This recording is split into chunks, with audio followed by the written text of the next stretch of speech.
ओम शांति। शिव बाबा यज्ञ के आदि में ब्रह्मा मुख द्वारा बच्चों को अनेक मर्यादाएं बताते थे।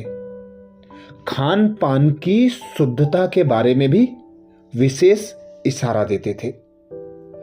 कलयुगी शादी और सतयुगी शादियों के भेद बताते थे।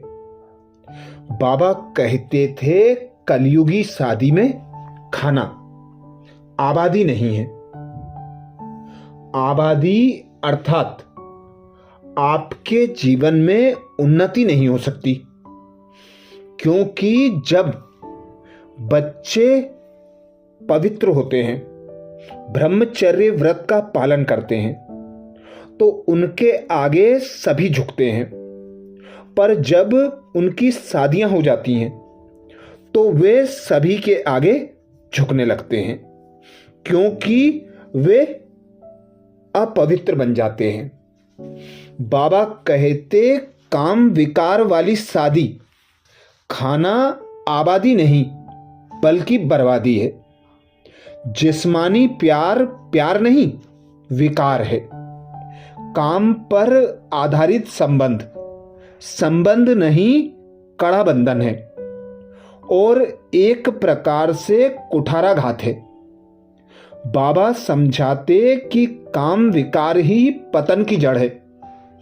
उदाहरण देते हुए वे कहते कि कन्या हमारी भारतीय परंपरा में 100 ब्राह्मणों से भी उत्तम मानी गई है।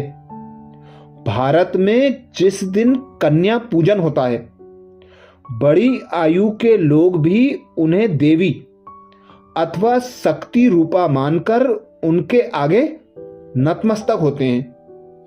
कन्या को अपने से बड़ी आयु वाले लोगों के आगे भी झुकना नहीं पड़ता, परंतु जब वही कन्या काम संबंध में बांध दी जाती है, अर्थात उसका विवाह हो जाता है, तो वह घूंघट निकालकर चलती है, गोया अपना मुंह छिपा लेती है और सबके आगे झुक झुक कर चरण स्पर्श करती है। देखो काम विकार उसे कितना गिरा और झुका देता है। एक छोटा ब्रह्मचारी बालक सन्यासी के समान बल्कि उससे भी ऊंचा महात्मा माना जाता है, परंतु बड़ा होकर जब वह काम वासना को लेकर विवाहित हो जाता है तो वह सन्यासियों के आगे झुकता रहता है। सतयुग में ऐसा विवाह नहीं होता है। वहां पति पत्नी के बीच वासना का संबंध नहीं था।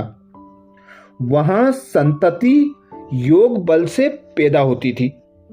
अतः उस दुनिया के सभी लोग महात्मा थे, जिन्हें कि देवता कहा जाता है।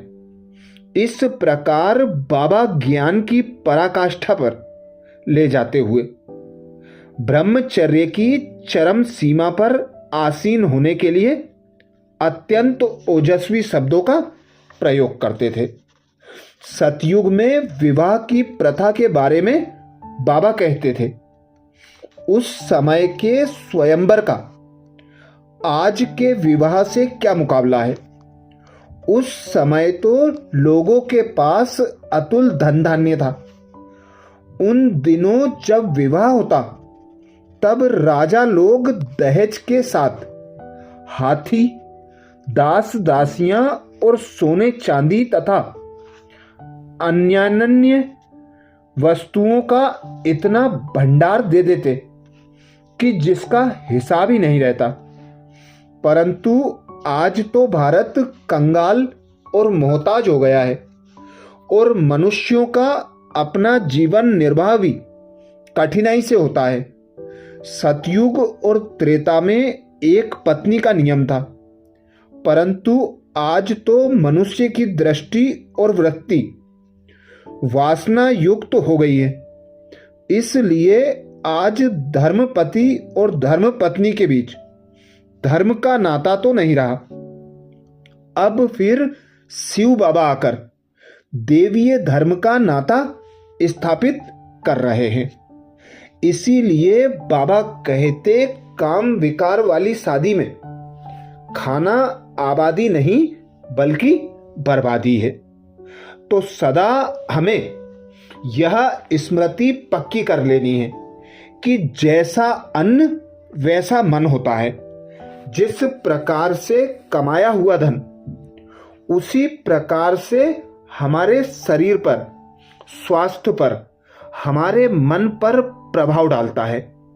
ऐसे ही हम बाहर का, होटल आदि का खाना भी नहीं खा सकते, क्योंकि बनाने वाले की मनोवृत्ति किस प्रकार की है यह भी भोजन में मन को स्वस्थ रखने में कार्य करता है।